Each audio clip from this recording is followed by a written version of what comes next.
Welcome to this episode of Sunny Silver Linings. Sunny's guest today is Arlin Sorensen, Vice President of Ecosystem Evangelism at ConnectWise. In this episode, Sunny and Arlin chat about retaining top talent, the tools leaders can use to help strategically plan for their business, and remote versus hybrid working. And now, your host, the founder and CEO of IT by Design, Mr. Sunny Kayla. Over to you, Sunny. Thank you so much for joining me today. It's always good to be with you, Sunny. So let's get into our talent talk today, Arlin. Looking forward to it, Sunny. There's a lot to talk about with all the changes that are going on. Yeah, and so culture, right? So it had a different meaning in terms of keeping culture strong when everyone was coming to one office, one location. You could have those bullpen conversations. But now, majority of the workplaces are still virtual, hybrid at least, right? So we have to look at this differently, and we have to understand what is staying the same and what has changed. So my first question to you, Arlin, is what changes have you seen as a result of the pandemic, and how many of those will remain going forward? Well, it's really interesting. I see the gamut all the way from partners that today have brought their entire teams back to the office and are operating like they were pre-pandemic, to the other extreme where I know partners that have completely given up their office space and have no intention of ever bringing people back to an office again. So it really scans the entire set of possibilities. And some of that's related to where offices are located, what states they're in, those kind of things. But some of it is related to people's perspective on, can we build a real culture if we aren't together like we used to be? And so I think we're going to see this kind of hybrid model from where there are no hybrid employees to where there are some that are completely hybrid or out of the office. And so it's going to be a broad range of different environments, which is going to play into some of the challenges with employee acquisition, because employees are going to be able to find whatever kind of environment they want. Yeah. Prior to the pandemic, there was a limited number of options in terms of where they could work, but today there's all kinds of them. So, hiring and retention is critical, especially this year, because there is such a shortage of tech talent. So retaining what you already have as your top tech talent, or just in general talent, and then being able to attract new top talent is critical to success, right? Executing on our business plans this year. So how do you see it in terms of hybrid and the remote? Do you see anything like where new hires are gravitating towards one or the other model, like all remote, that I just want to work from home, versus, hey, I want a little bit of flex hours, flex days, then hybrid that we call it, that, where do people are going, or what do they value more in general, like a bigger picture? Well, Sunny, I think, there's a lot of differences in terms of what people want and expect, and age plays a role in that, right? Yeah. Folks that are a little bit older are accustomed to going to the office, and that's all they ever really knew before the pandemic. And so I find that a lot of times they like that office environment, whereas some of the younger employees in the marketplace today, they really like the remote side. So I think age plays into it. I think, your location plays into it. I talked to a lot of people that were commuting for 30, 45 an hour each way every day, and they really like the remote side of things, or at minimum a hybrid option. So I think that plays into it. I don't think there's any way to tell for sure what a prospect might want, other than to ask them. That's the kind of conversations that we have to have today that we didn't have 2 or 3 years ago. Yeah. So like when you reflect on your experience, like you have built great teams. I have personally experienced a lot of people, your team members, could be Brad, who used to be our Strata facilitator. He came to our Jersey City offices many times on a quarterly basis. Great guy. And you have built so many great leaders, just like Brad. So can you share like what really worked for you that others, like the greatest lesson to attract and retain your top talent in terms of hiring, retaining, and developing talent? So, Sonny, when I look back over my career, which is now 40 plus years, the I would say the greatest accomplishment I've had is not necessarily the businesses I created, but the people that I surrounded myself with. Hmm. And what I learned was that people are what will make or break a business.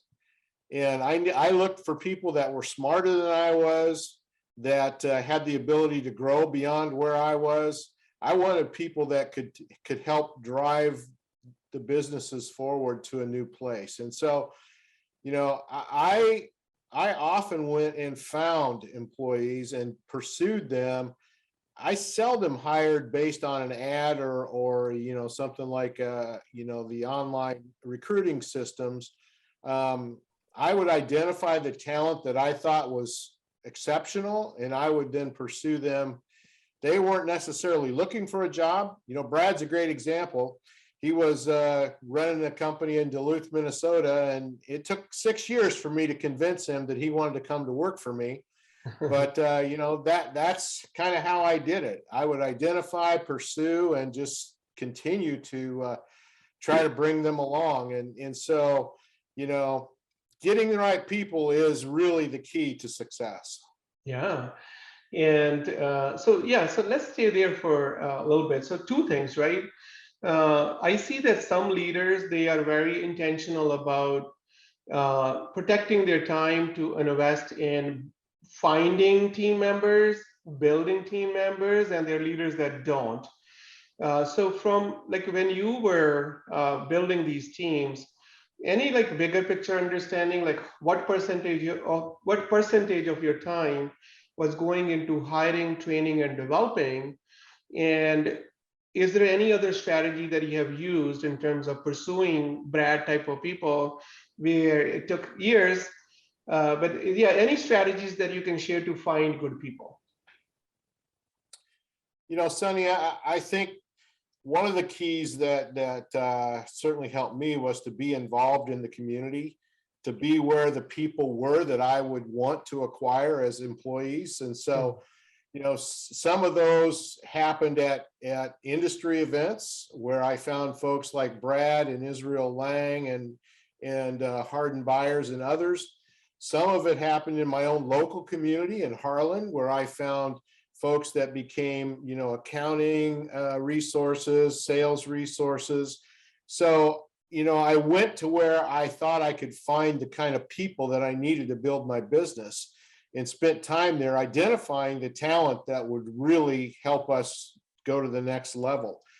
So that was a key part of it. I did spend a good portion of my time focused really on two things. One was talent acquisition, finding the right people. The second was M&A, which was also another tool I used to get talent. I identified holes in our organization, particularly in HTS around finance and sales. And our first acquisition was to merge with a company in Joplin where we got a CFO and a vice president of sales. And so, I used kind of M&A as a tool to also help me find those pieces that we needed to help round out our org chart. Yeah, no, thank you for sharing that, because that's so critical, right? Going out there, having your strategies to acquire talent, and then we talk about onboarding. So having right people on the bus, then having them, take the right seat, and then direction of their bus is very important as well, right? Knowing where that bus is going, is everyone aligned with that direction, and so taking the right seat and then moving in that direction, right? So how important is strategic planning to have overall, right seat identified, aligning your talents with the right seats, and then sharing your vision and kind of helping them get aligned to go in one direction. I think it's one of the most important things that we do as business leaders is to have strategic planning and involve our teams with helping define that. Yeah. You can climb a ladder really fast, but if you find out it's leaning against the wrong building, that's a real problem. And that's what I see happen a lot with companies if they don't take the time and discipline to plan strategically. So I think it's a critical discipline that we all need to have as business leaders. What is it we're trying to accomplish?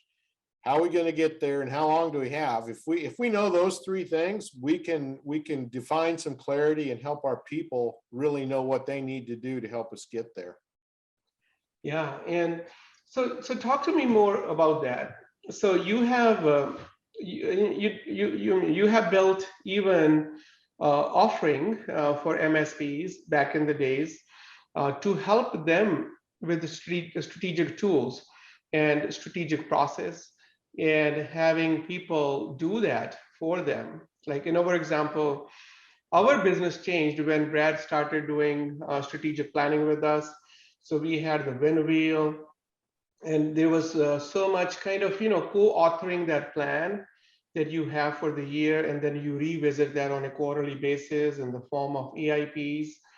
You take those projects where everyone it's a kind of co-created plan, co-created strategic projects, and then there is accountability with the weekly progress update. So that is so important for a business leader to not only have that true buy-in, weigh-in and buy-in of the team members, but have that alignment in terms of the vision, co-created plan. So what leaders can do, what are the tools and processes that you recommend that they can use for strategic planning for their businesses, especially in our channel that we serve? So, Sunny, we really adopted StratOp as kind of our strategic planning tool from the Patterson Center. And, what you mentioned about co-creation is so important. What I find way too often is that an owner of a company will go off on a 2 or 3 day weekend or get out of the office, create a plan, come back, have an all hands meeting and tell them what the plan is. And then they ask, well, how come nobody gets excited about it? Well, it's because they didn't help create it. And that's where I think, some of these systems are so important. StratOp involves people in the process to help co-create so they have ownership. And so it's a great system from a strategic development perspective. EOS is another great system out there. It's a little more operationally focused, but Gazelles is a great system. There's a number of good systems and tools in the marketplace, but pick one and use it. That's really the key.